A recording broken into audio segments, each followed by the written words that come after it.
Une structure métallique de 6000 tonnes dont la forme rappelle un panier tressé, une toiture transparente capable de capter l'eau de pluie et 44 000 sièges aux couleurs des fruits de la région. Le nouveau stade de Manaus, qui accueille 4 matchs lors du mondial, a fait la fierté de ses constructeurs.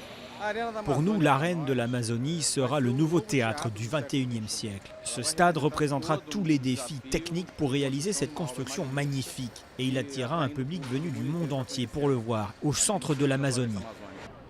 Le théâtre, c'est une allusion au Teatro Amazonas, l'opéra de Manaus. Un opéra en pleine jungle, construit à grands frais à la fin du 19e siècle par les barons du caoutchouc, puis tombé en décadence dans les années 20.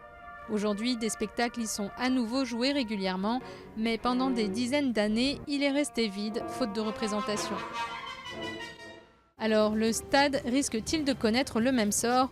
Beaucoup d'habitants le redoutent car Manaus n'a pas d'équipe de football en première division et la plupart d'entre eux n'ont pas les moyens de se payer une place.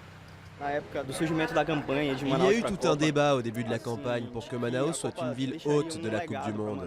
La Coupe devait laisser tout un héritage pour Manaus. Plusieurs projections ont été faites avec des améliorations dans les transports. Mais pour résumer la situation, les gens n'approuvent pas le fait que de telles sommes d'argent soient investies dans le football. Le bâtiment a coûté 208 millions d'euros d'argent public et son entretien s'annonce lui aussi très coûteux. Mais si certains parlent déjà d'éléphant blanc, les partisans du stade espèrent qu'il attirera les touristes dans la région. L'opéra, justement, devenu un emblème de la ville. L'opéra de Manaus a toujours été très important pour nous. Cela a toujours été le cas. Même quand Manaus est tombé en décadence, c'était toujours un symbole, une carte postale. Les habitants d'Amazonie, surtout la génération du début du siècle et les suivantes, étaient fiers de le présenter aux visiteurs du Brésil et du monde entier.